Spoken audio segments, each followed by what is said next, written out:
Hello everyone, welcome to my homemade masala series. या सिरीजमध्ये मी तुमच्यासोबत अगदी घरगुती आणि खमंग मसाले कसे बनवायचे हे step by step recipe share करणार आहे। तर आज आपण बनवणार आहोत विदर्भ स्पेशल सावजी मसाला। आणि हा मसाला तुम्ही सावजी, तर्री पोहे, मटन करी, चिकन करी, अंडा करी, शेवभाजी अशा कितीतरी भाज्यांमध्ये वापरू शकता। इथे मी जे इन्ग्रेडियंट्स घेतले आहेत त्याचे कप आणि ग्रॅम्स या दोन्हीमध्ये मेजरमेंट्स खाली कॅप्शनमध्ये दिलेले आहेत।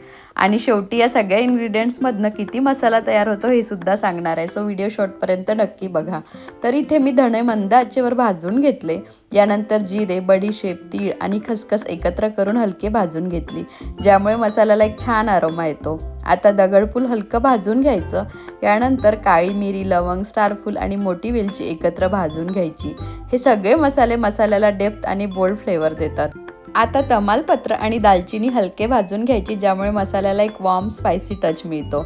यानंतर चणा डाळ, तांदूळ आणि मीठ एकत्र भाजून घ्यायचं, ज्यामुळे मसाल्याला छान बॉडी आणि थिकनेस मिळतो। आता हिरवी वेलची आणि जायफळ हलकं भाजून घ्यायचं, ज्यामुळे एक रिच आणि रॉयल फ्लेवर तयार होतो।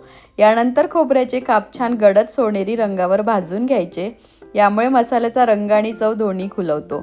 आता हळकुंड हलकं भाजून घ्यायचं आणि सुक्या लाल मिरच्या मंद आचेवर खमंग भाजून घ्यायच्या, ज्यामुळे मसाल्याला मस्त झणझणीतपणा येतो।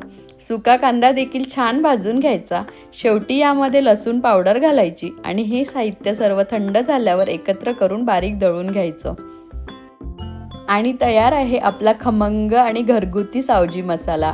हा मसाला पूर्णपणे थंड झाल्यावर काचेच्या हवाबंद भरणीत भरून ठेवायचा आणि उत्तम फ्लेवर करता 6 महिन्यापर्यंत वापरू शकता।